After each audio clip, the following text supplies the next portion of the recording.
السلام علیکم ورحمۃ اللہ وبرکاتہ۔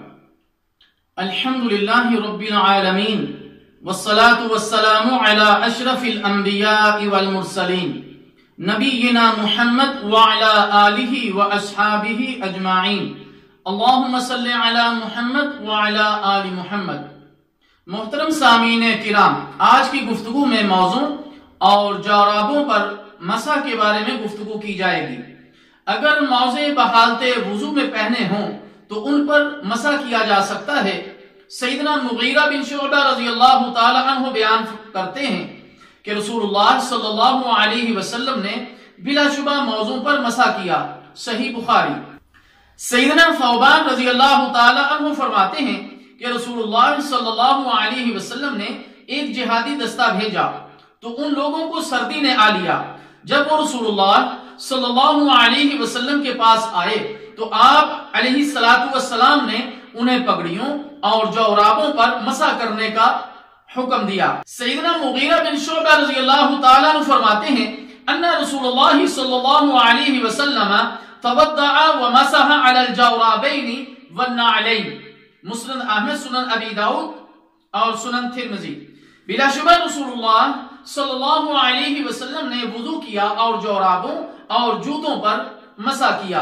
اکثر روایات میں خفن کا لفظ آیا ہے جس کا معنی چمڑے کا موزہ ہے۔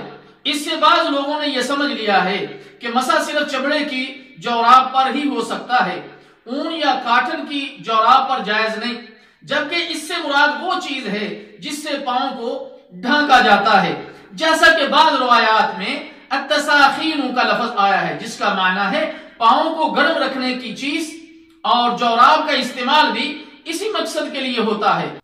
اسی لیے امام ابن جوزی، امام خطابی اور امام اللغہ ابو عبید کے نزدیک التساخین سے موزے، جوراب اور اس طرح کی دوسری چیز مراد ہے غریب الحدیث۔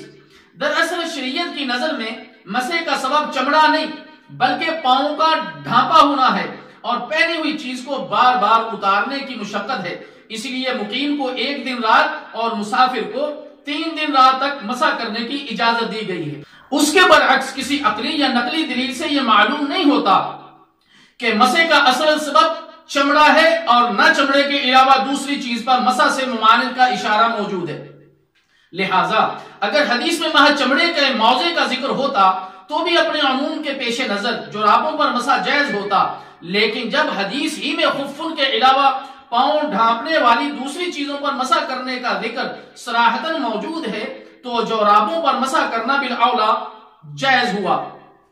صاحب الغایۃ المقصود نے لکھا ہے کہ جورابین کے بارے میں اہل علم نے اختلاف کیا ہے کہ وہ کھال اور چمڑے کی ہیں یا اس سے عام یعنی اون اور روئی کی ہیں۔ صاحب قاموس نے اس کی وضاحت لفافۃ الرجل سے کی ہے۔ یہ تفسیر اپنے عموم کے پیش نظر پاؤں پر پہننے والے لفافے پر دلالت کرتی ہے، خواہ وہ لفافہ کھال اور چمڑے کا ہو یا اون اور روئی کا۔ علامہ طیبی اور قاضی شوکانی رحمہ اللہ تعالی نے اسے چمڑے سے مقید کیا ہے، اور شیخ عبدالحق دہلوی کے کلام کا حاصل بھی یہی ہے۔ امام ابو بکر ابن عربی اور علامہ عینی رحمہ اللہ تعالی نے تصریح کی ہے کہ وہ اون کا ہے، اور شمس الائمہ الحلوانی نے اسے 5 انواع پر تقسیم کیا ہے۔ یہ اختلاف اللہ عالم اس لیے ہوا کہ یا تو اہل لغہ نے اس کی مختلف تفسیر کی ہے یا مختلف علاقوں میں جوراب کی حیت و صورت مختلف ہوتی تھی، بعض علاقوں میں چمڑے کی اور بعض میں اون کی اور بعض میں تمام انواع کی۔